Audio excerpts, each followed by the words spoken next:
Good morning, junior researchers. My name is Dr. Schwartz. Today, I thought I would share with you all an SCP that I myself have actually heavily researched when it was first discovered, and this should give you a good grasp of exactly what you'll be doing once you become a member of senior staff, like me. I also will be handing out our very first assignment at the end of class today, as I feel you all should have been eased in and accustomed enough to Foundation life to begin your out-of-course learning. Anyway, let us begin with SCP-407. Item number: SCP-407. Object class: neutralized. Special containment procedures. At time of acquisition, SCP-407 was recorded within a compact cassette tape. Currently, SCP-407 is backed up as a digital audio file on...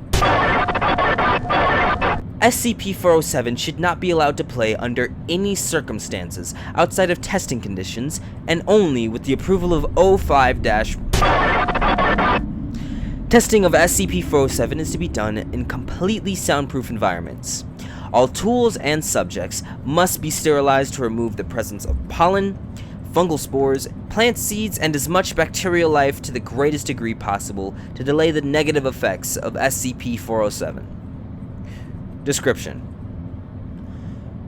SCP-407 is a song in an unidentified language, seemingly sung a cappella. The voices are thought to be human. The tape containing SCP-407 was found with one track, approximately 30 minutes duration, though the abrupt ending suggests that there may be more. The song has been described by all listeners as something along the lines of soothing, glorious, and beautiful. While SCP-407 is played, rapid cell generation seems to occur within auditory radius. This effect seems to occur at the cellular level and does not require the subject to be able to hear the music. The changes seem to only affect multicellular organisms at first, but quickly begins to affect mitosis in single-celled organisms. During the first minute of exposure, all multicellular life forms seem to become healthier. Subjects suffering from malnutrition, scarring, physical injury, or chronic disease, or other medical conditions seem to become healthy with only a minute of exposure to SCP-407. This has been shown to cure Alzheimer's disease, Crohn's disease, a brain injury, and spinal cord injuries, and normally fatal infections or wounds, amongst other things. Interestingly, cancer does not seem to be affected, though the subject's physical condition will still be vastly improved. During the third minute of exposure, subjects start experiencing unnecessary and unrestrained cell growth, manifesting in quickly advanced dermal growths. These growths seem to mostly be benign tumors and calcium and fat deposits, which, though sometimes painful and disfiguring, are not life-threatening. During the fourth minute of exposure, increased bacterial and fungal growth occurs, creating conditions that grow increasingly dangerous for all exposed life, even in their new, healthier states. Respiratory and digestive problems are quick to arrive in most cases, and become steadily worse as time progresses. Past 5 minutes, the effects of SCP-407 seem to differ each trial. In all cases, trace elements of plants or fungus, as well as any animal life present, begin to grow and replicate uncontrollably at varying rates, often shaping into entirely new organisms. Full results have varied depending on the test and the objects present when SCP-407 is played. Addendum 407-1. SCP-407 was found in the home of Professor who had recently returned from a research in the Amazon regions of the northern Brazil. Agents were first alerted to possible SCP when... Addendum 407-2. The mold that eventually resulted from 407's second test appears to be some sort of cordyceps fungi, noted to be similar to mold encountered in 507. Due to a fear of fulfilling fate similar to that of observing 507, testing with SCP-407 has been limited to using only the first 20 minutes of the recording. Addendum 407-3. Below is the sample test run of 407.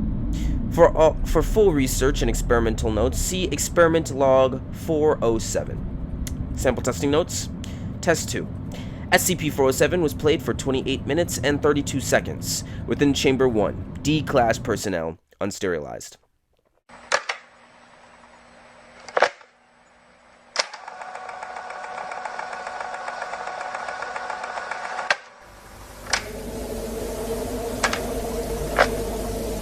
It's a fine day, people open windows, they leave their houses just for a short while. They walk by the grass and they look at the grass.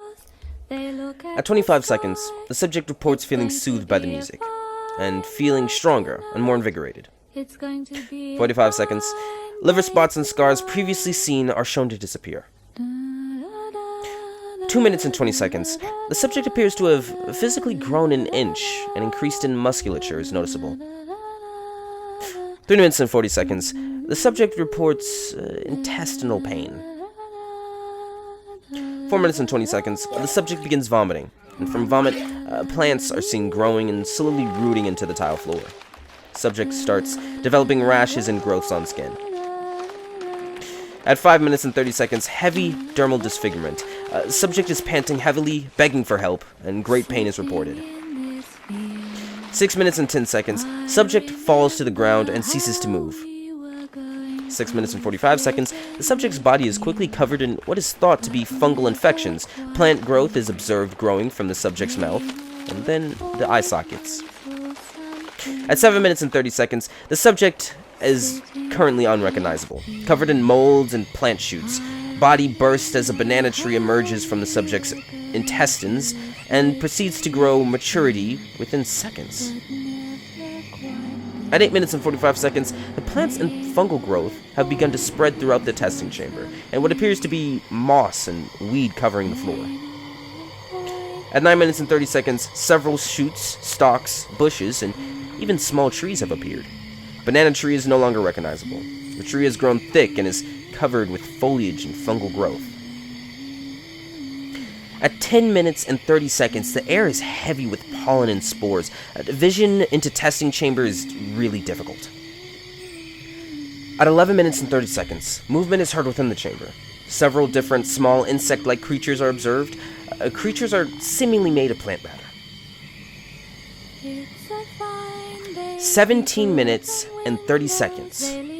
For the last 6 minutes, creatures made of plant matter have been observed to rapidly generate, grow to maturity, kill and eat other creatures, and then be eaten themselves. Creatures are increasingly progressing in size as time increases. 19 minutes. Medium-sized mammalian creatures are observed. They seem humanoid and bear resemblance to the initial subject. 21 minutes.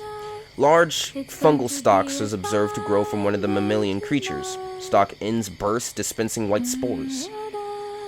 22 minutes. Plant growth is still lush, but everything begins to become coated by a layer of mold. The plant creatures seem to die slowly from an unknown reason, before being covered by the mold. 23 minutes. Mammalian creatures are the last to succumb. They heavily decay and become covered in the same mold. Bodies are shown to contract and expand as if breathing. Stalks quickly rise from the bodies, burst with spores, and then just as quickly rot. 28 minutes and 32 seconds. Tape ends. No change in chamber since the appearance of the mold. Chamber undergoes rigorous anti-biological cleansing. Samples of the mold were taken. See Addenda 407-1 and 407-2. In Test 2. Addendum 407-4. SCP-407 has been deleted from the system by what is now known to the Foundation as the interest group Serpent's Hand. Right. All known backup copies of SCP-407 have also been deleted. Refer to Incident Report X20. Well, I'm sure that is nothing you need to concern yourself with. As you can see, this is an interesting SCP, very different from the last two that we covered.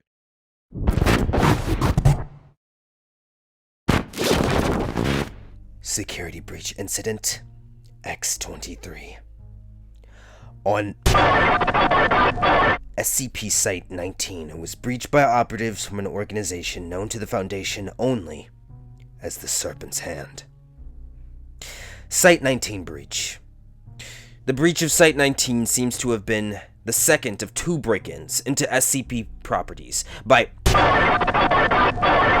known to the Foundation as LS. This individual was responsible for previous security breaches, having coordinated the theft of SCP-268, though it is evident that from video surveillance that SCP-268 was involved in this infiltration. The intruder known as LS seems to have simply walked into Site-19. The intrusion seems to have been for the purpose of using SCP-914. Knowledge of the intruder's use of SCP-914 can only be assumed due to the intruder's interpretation of Dr. during routine testing of Dr. seems to have been resulting in the intrusion's only personal casualty. SCP-407 seems to have been deleted from the Foundation's system during this time, so it can only be assumed to the individuals involved are responsible. Whether this means that the file has been completely destroyed or simply in the hands of this rogue group is unknown. A short, printed note was found on SCP-914's chamber.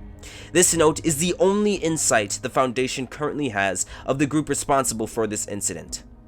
See document X23-1.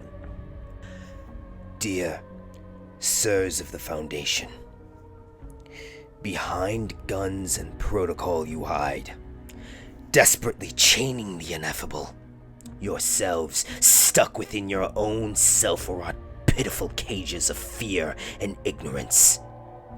You think yourself shepherd guiding the flocks of the unwise o'er the night, but you are so shaken by doubt and fear that in your bewildered arrogance, you would vainly seek to chain the sun itself onto the heavens to hold back the daily night.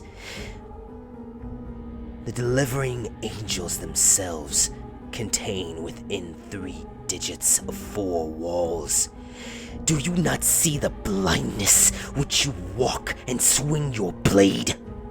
On the final day which you have us contain Black Surtur himself with measures and science, and condemn ourselves to rotting stagnancy as you hold back his pure cleansing fires. I do not ask that you do not act, but act with enlightenment and heart. Neither should be seduced by the dark, nor blinded by the light, but walk firmly in the twilight and gaze onto all realms. Walk the world of fire with bare feet, and you will find yourself without the scars you never knew you had. Alas, in your fears you fail to see the old gods that we all are, and unable to accept this sovereignty, detain both thought and essence of those that would take man beyond the mundane. Do not be so eager to hold back the tides of unrelenting destruction that trample what brave weed that would dare grow in the macram world that you wish to pave.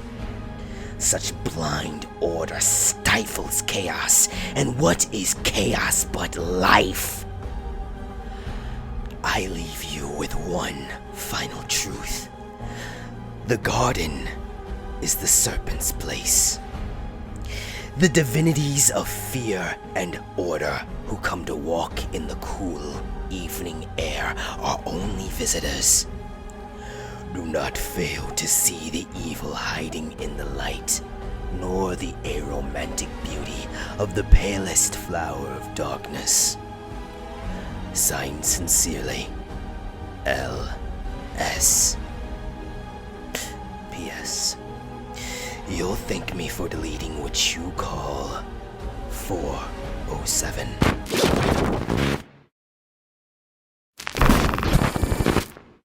And that is why it is important to know the safety protocols. That almost ended badly. Well, I think it would be best if that was all for today. Rest up for our next session, and make sure that you all have your reports turned in for SCP-507 by next week. Remember, we die in the dark so that they may live in the light. Class is dismissed.